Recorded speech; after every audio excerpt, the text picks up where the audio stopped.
The city of Qom is one of the holiest cities in Iran and the Middle East, with centuries and centuries of history. Many people travel to this city to visit the shrine of Fatima Masuma, who is the sister of the 8th Shia Imam, called Imam Riza. But there's more to this city than meets the eye. With a long history, this region is packed with numerous historical sites, and so we spend today in one of the older districts, exploring 2 old houses.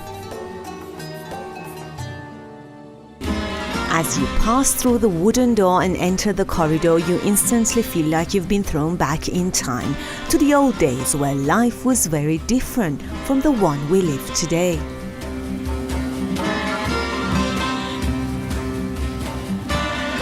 This is the Anthropology Museum of Qom, situated in 2 amazing and beautiful houses that once belonged to 2 brothers called Haji Khan and Haj Ali, who were the descendants of the Qajar dynasty.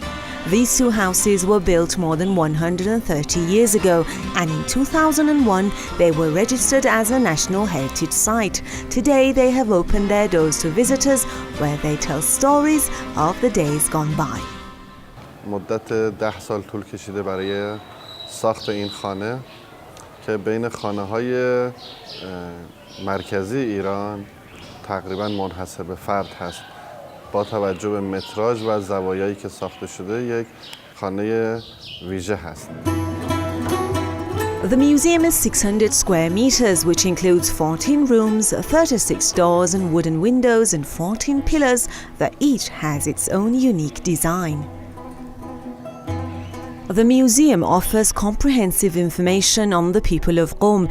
Here you get to see how the people in the Qajar era looked, what they wore, and what they did for work. Besides from the people, a variety of artifacts have also been displayed in the museum, from different tools and utensils to clothes, fabrics, and rugs.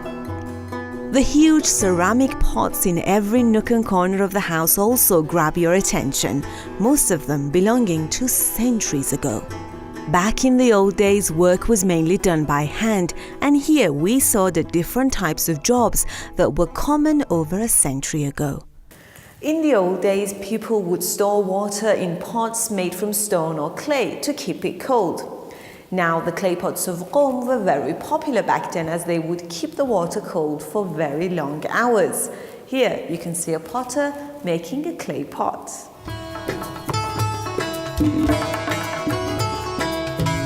You also get to see how the people furnished their homes and lived a daily life.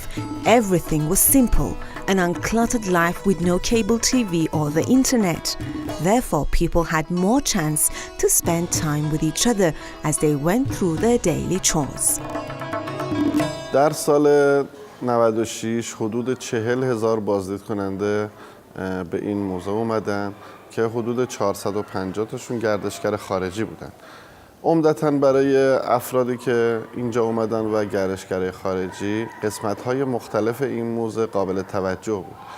خصوصاً بخش مکتبخانه که نوع درس خوندن در قدیم رو نشون میده. خمره‌هایی که مربوط به 800 سال پیشه، فرش‌های قدیمی با رنگ طبیعی و شغل‌هایی که الان ما به اون صورت در ایران نداریم و داره نسل این شغل‌ها متاسفانه از بین میره. Another interesting part of the museum was a room that was built down a few steps in the yard. Here, the Maktab Khane, an old-fashioned primary school, was recreated for visitors. This type of school was common at the beginning of the Islamic era to the end of the Qajar dynasty. In the Maktab Khane, religious issues and concepts and books like the Holy Quran were usually taught the children. Poems from famous Persian poets were also recited in the class. If you hadn't done your homework, then this would be your punishment.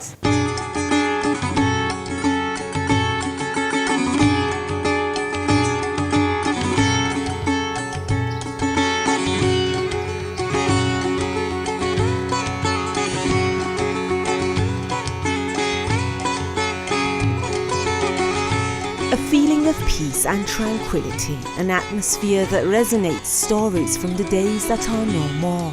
Every bit of this place speaks 1,000 words. In this house, as well as learning more about the people and their way of life, we also get a chance to see more of the traditional Persian architecture. Now, as you can see, most of this house is built from wood, plaster and sun-dried bricks, which was basically supplied from the heart of the desert. The pool is also an inseparable part of the Persian architecture, which is basically built to decrease the heat, create moisture and humidity, and supply water for the people living in the house. Persian architecture is all about beauty and balance. As you take a closer look at the building, you begin to trace many features of the Persian architecture: symmetry, structural inventiveness, symbolism, the combination of intensity and simplicity, introversion, homogeneous proportions, minimalism, and also the use of gardens, fountains and pools, colored glass windows, as well as decorative columns and pillars. Although history books have always been our main source for understanding the past, nothing is quite comparable to walking through the corridors of a historical site itself, breathing in the inspiring air and marveling at the traces of the past. Hoda Lezgi for Iran.